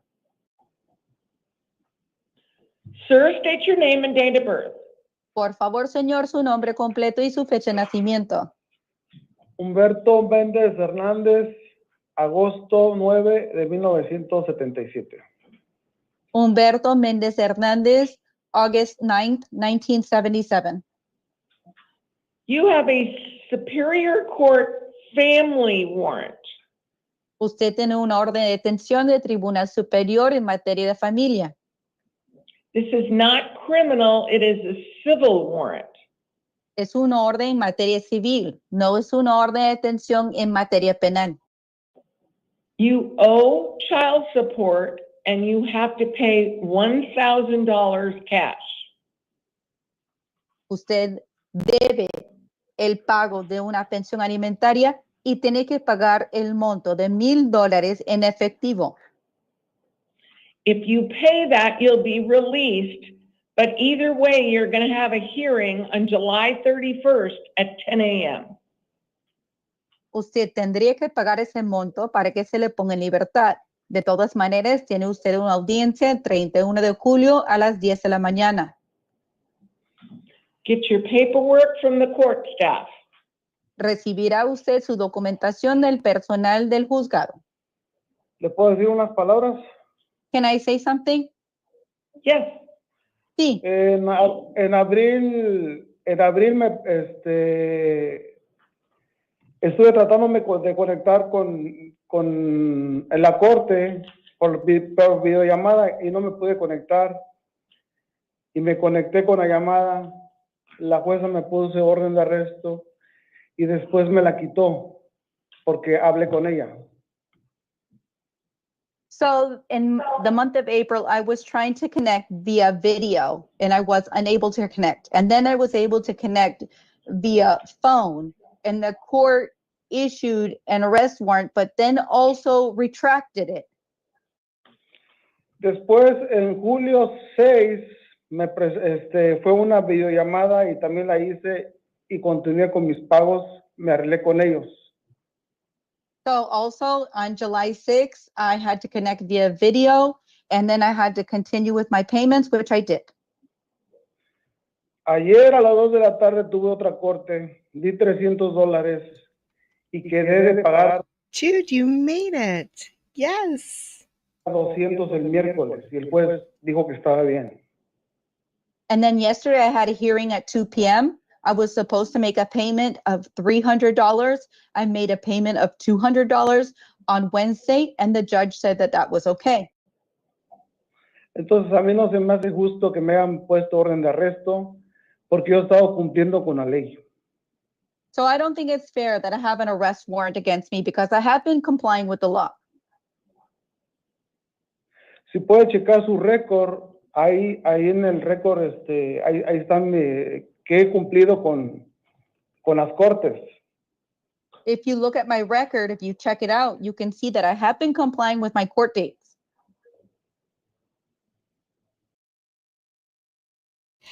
I just wonder if we can get through one of these streams in Maricopa without them Y saying, look también it no up. solo tengo ese Look it up. You just got to look it up. Just look it up. niño, también tengo 3 niños que estoy manteniendo. And I don't only have estoy- that child, I have 3 other children that I'm also financially supporting. Pago 2 chavos support diferentes. Are you giving And them I owe money and different not this child one? supports for each child.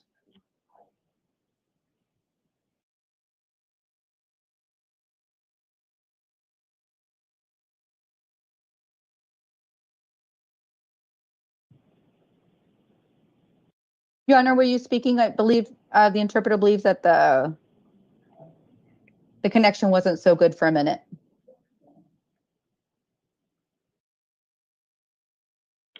I'm reviewing some documents. Okay, Estoy revisando algunos documentos. está muy bien. That's fine.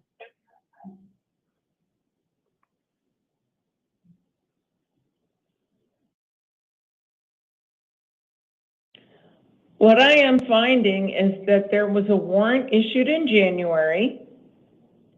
Lo que yo encuentro es que se emitió una orden para su detención en el mes de enero. That warrant was quashed. Se invalidó In esa orden de January. detención en el mes de enero. Then there was another warrant issued in March. Luego se emitió otra orden para su detención en el mes de marzo. And this warrant is still active. Y esta Así orden de es. detención Con años. sigue activa. Así es, tiene mucha razón de lo que dice. El problema es que cuando yo prefiero ir a corte que hacer llamadas porque es muy difícil de conectarse. Yes, you are right. But the problem is that when I go to court, it's really hard to connect via video. And so I end up calling in. Y por eso me ponen esas órdenes, pero a la jueza se le olvidó quitar esa orden de Well, abril. that's why those orders were issued. But the judge forgot to rescind that order in April. Tengo mi récord limpio, no tomo, no uso drogas, nomás me dedico a trabajar fuerte para sacar adelante a mis hijos. I have a clean record. I don't use drugs. I don't drink alcohol. I just try to strive in order to provide for my children. Si me puede dar la oportunidad, se lo pido de corazón, de dejarme ir y que me dé 2 semanas y pago los $1,000. No tengo ni un problema con eso. And if you'd give me the chance, I just ask you from the bottom of my heart to let me go, to give me 2 weeks to be able to pay that $1,000, then I will be able to pay it, no issues.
Can you pay any money today?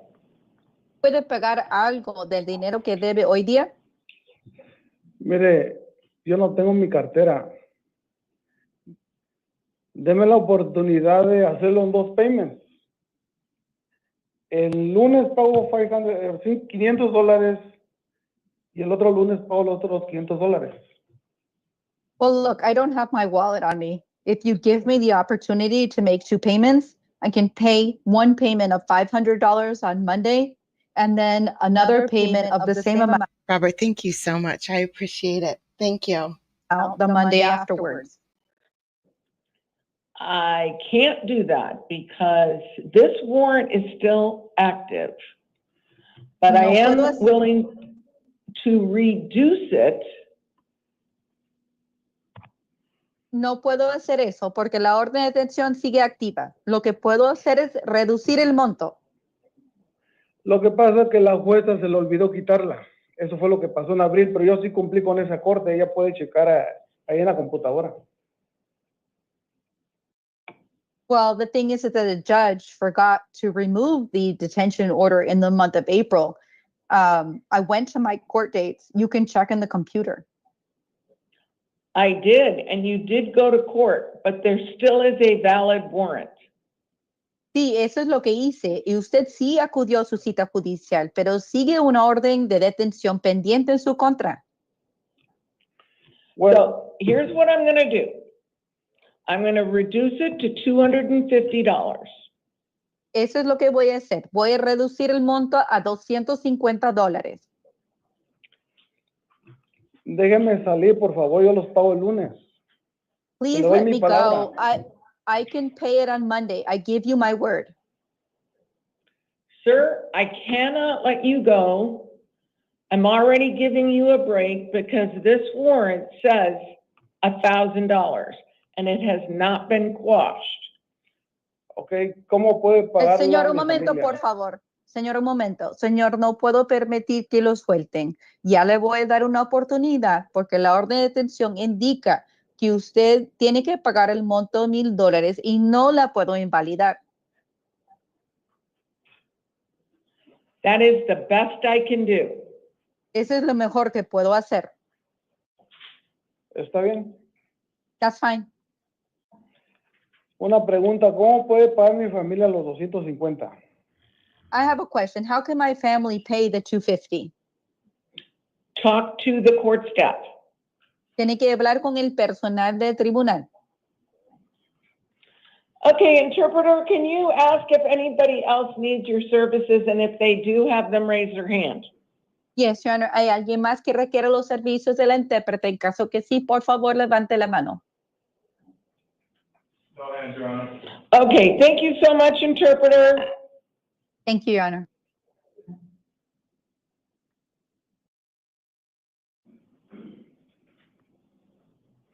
Okay, for the rest of you, I'm going to call you in individually. You'll state your name and date of birth. I will tell you what you've been booked on and whether an attorney has been appointed to represent you. I'm also going to give you the date of your next court appearance. I will let you know whether you're eligible for a bond or not. If it's a secured bond, then you can go through a bonding company. Phone numbers for the various bonding companies are located in the jail area. You can call any one of them. They will accept collect calls. If it's a cash bond, then you have to pay the entire amount of the bond. I'm also going to tell you if I've set any release conditions, like no going back to the alleged scene of the crime or no contact with the alleged Jen. victim. You need to follow Hi, each and Jen. every condition if you want to remain released. Let me remind you, if you've been ordered by a court not to have contact with the victim and then you do so, you can be charged with an additional felony. Now, when you come in the courtroom, please be aware this is all being video recorded. So do not talk about the facts of your case, as you have the right to remain silent. As you leave the courtroom, court staff's going to give you your paperwork. If you look at that paperwork, it's going to show you your charges, whether you're appointing an attorney, where, when, what time your next court date is, whether you're eligible for a bond or not, and then it'll have a list of all your release conditions. Purpose of this hearing is to determine whether you're eligible for a bond or not. That decision is based on your past criminal history, any failures to appear, Arizona law, and your current charges. Can I have Mark Phillips come on in? Mark?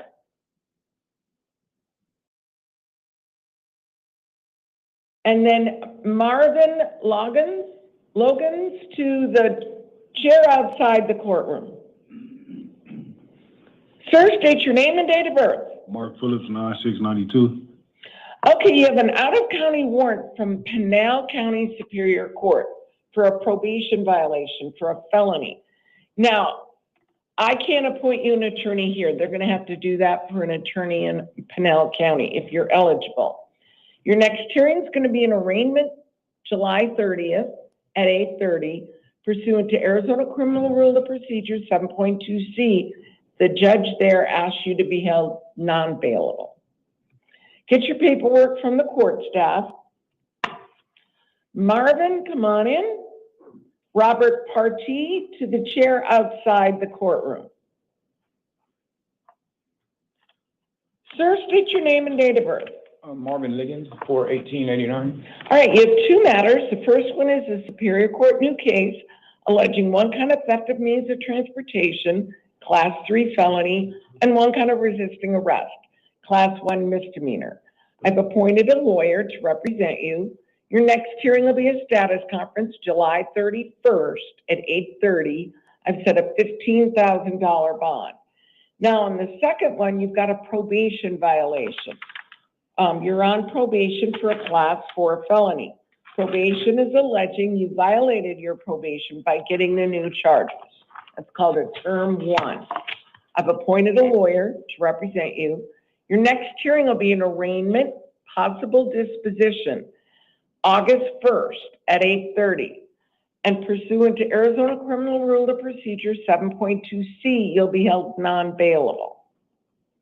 Get your paperwork from the court staff. Robert, come on in. Mercedes Castro to the chair outside the courtroom.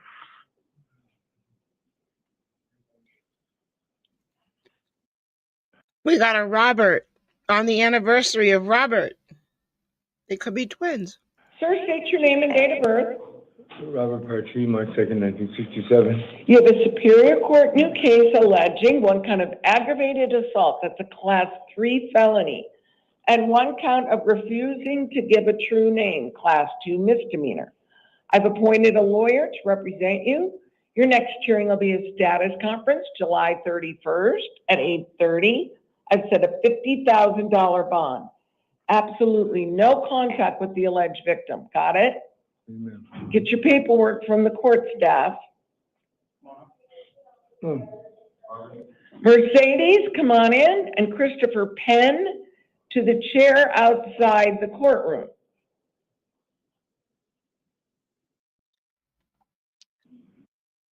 Maricopa is in Washington or Arizona? Arizona. It's in Arizona. They don't usually have $50,000 bonds like that. I wonder what he did. State your name and, not you.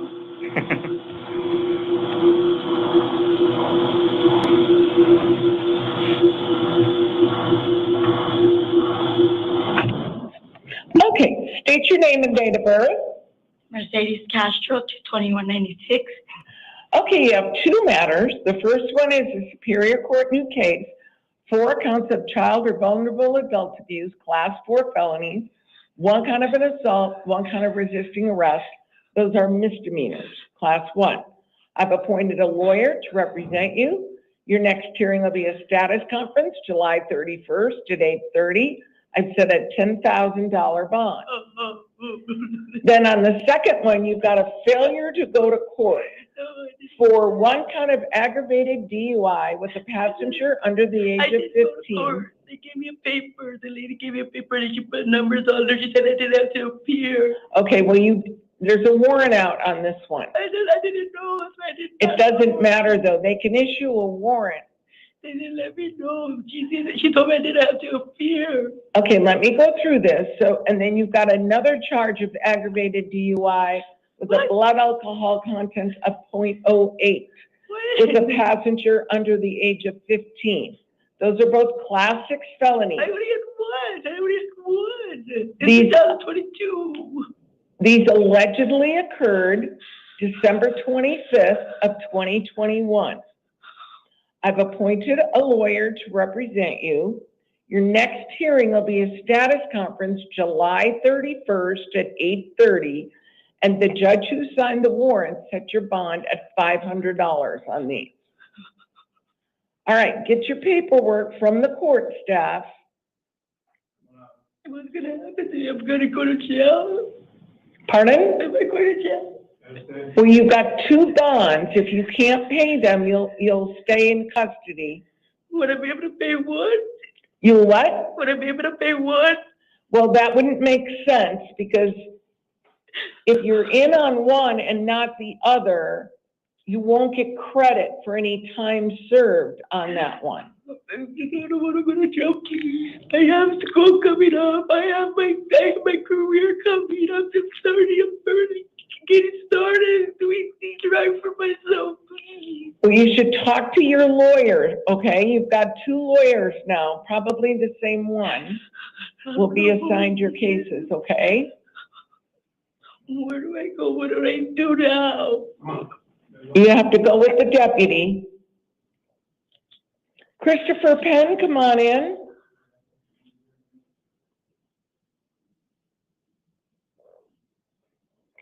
Tiffany Montgomery to the chair outside the courtroom.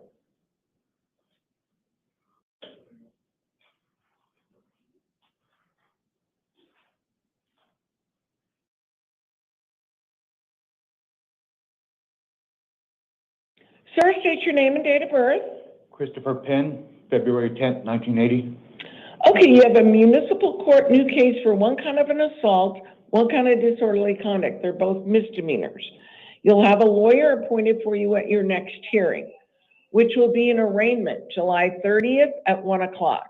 I've set a $2,500 bond.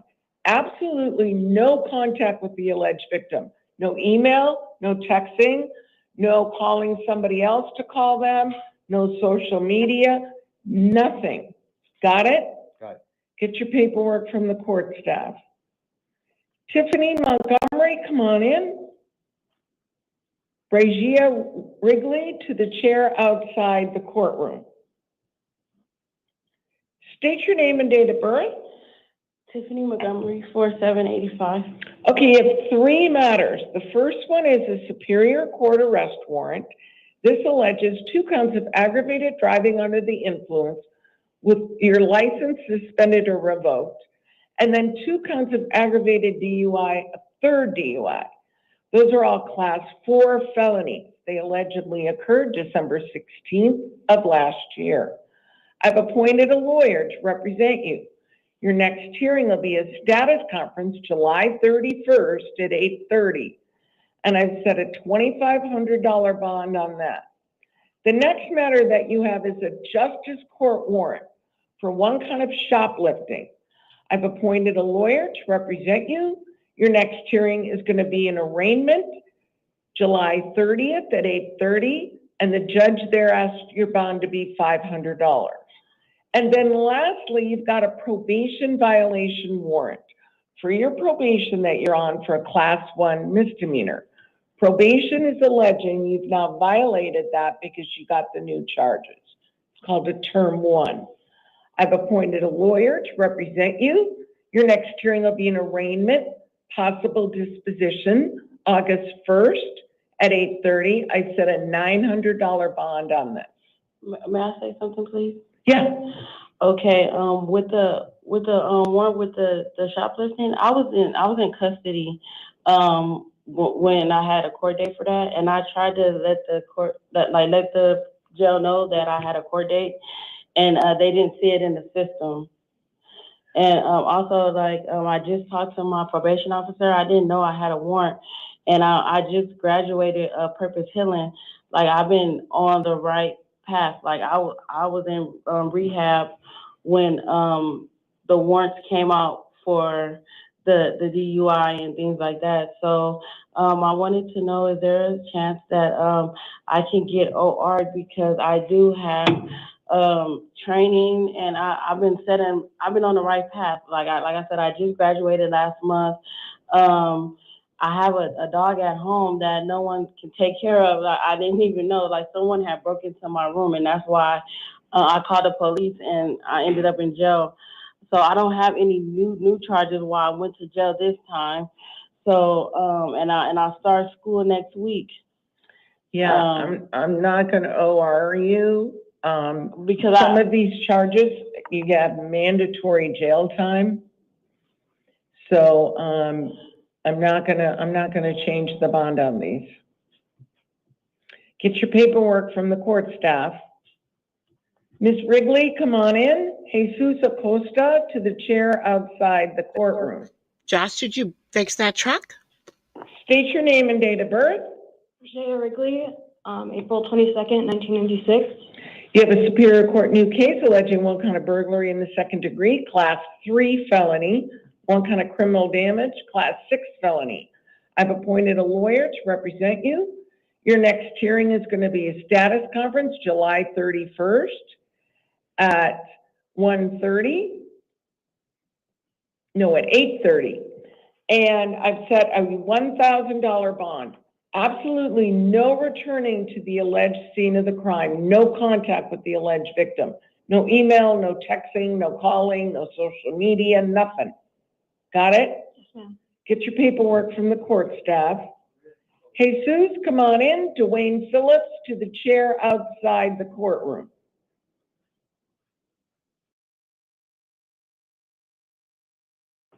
State your name and date of birth.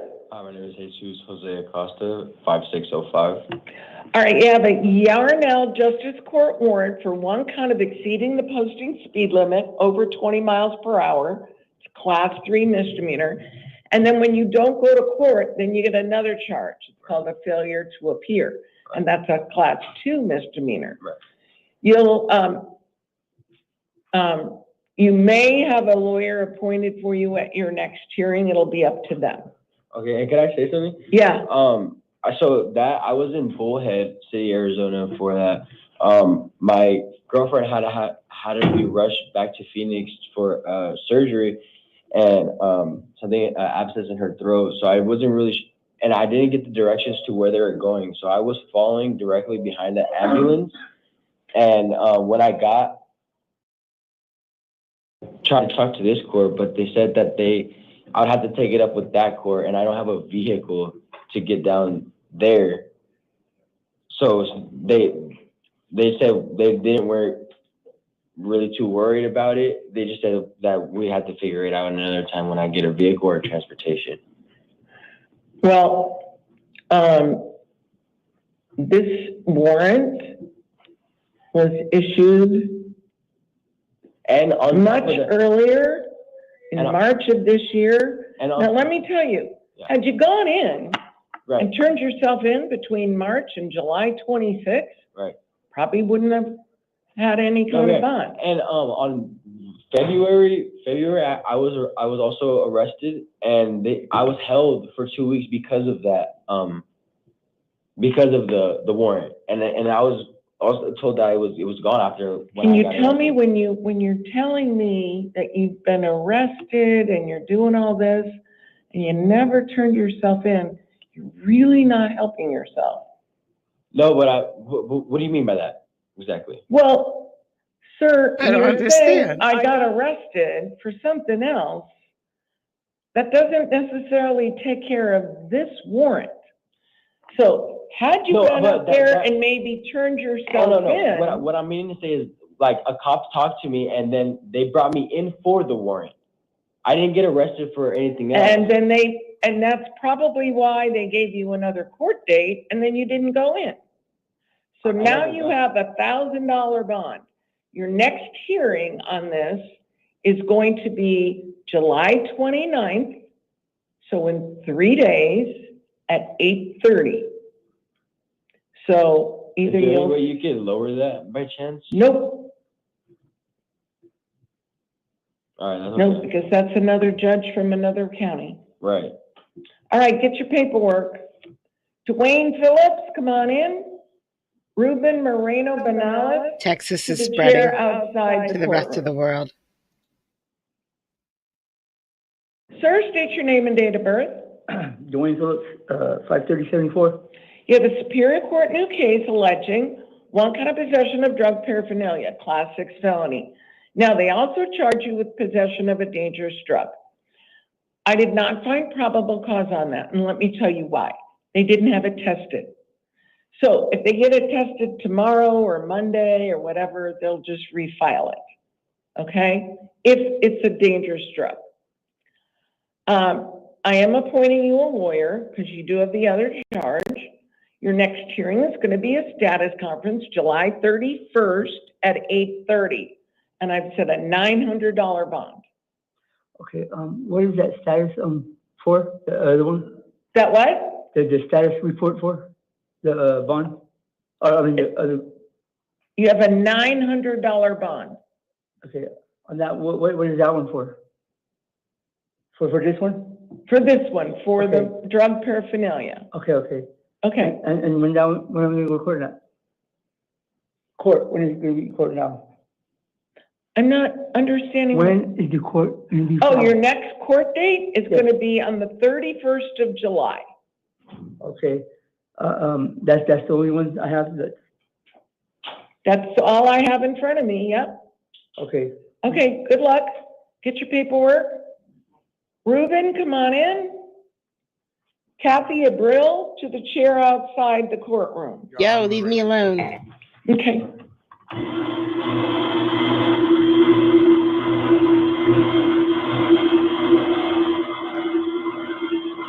Every time I hear this noise, I expect someone to walk in front of the camera with one of those floor polishers. Do you know what I mean? The machines with the big round disc at the bottom. Psh.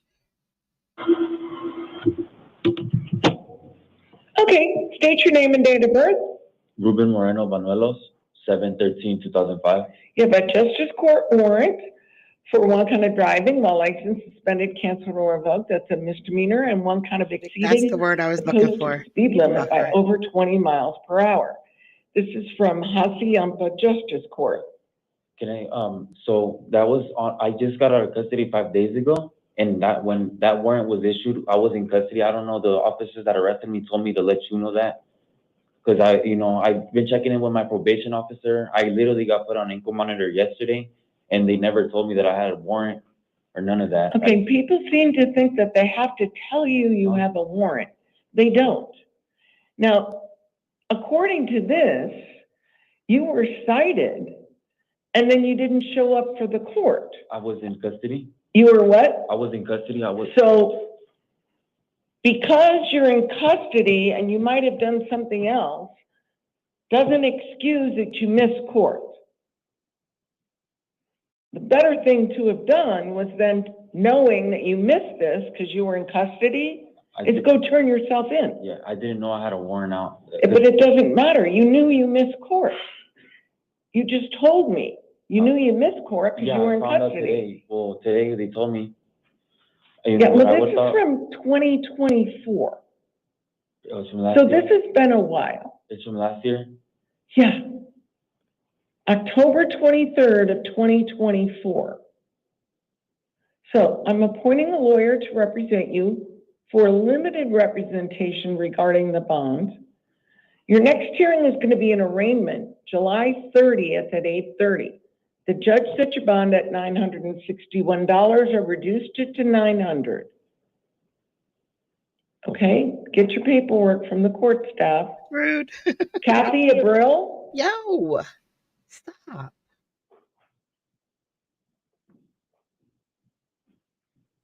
State your name and date of birth.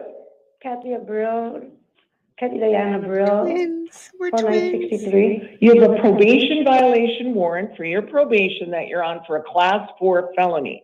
Probation is alleging you violated term 3 and 5. I've appointed a lawyer to represent you. Your next hearing will be an arraignment, possible disposition, August 1st at 8:30. Set a $900 bond.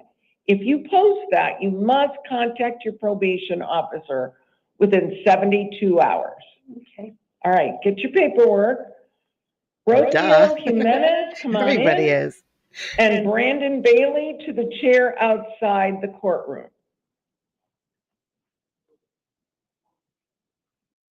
All right, we're going to end it there.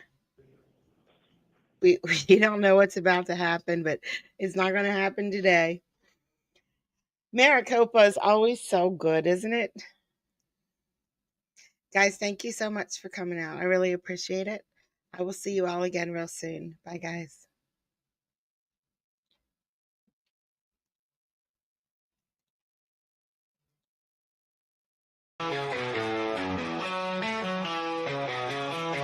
Got these lights that goes digital dreams through the screen, her blue eyes gleam.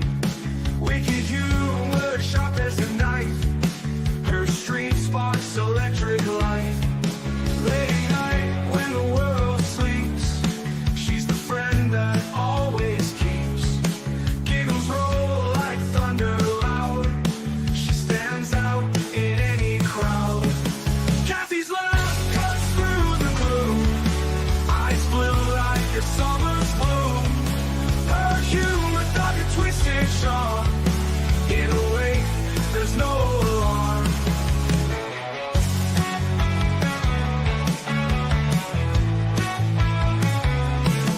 Freedom tales late into the night. Her laughter feels just right. Even when my world turns gray, with a giggle, she lights the way. Her eyes hear a sky so blue. In her jokes, there's a truth so true. With extreme, she brings the light. Turns dark days into bright. Kathy's laugh cuts through the gloom. Eyes blue like a summer's bloom. Her humor dark and twisted sharp. In a way, there's no alarm.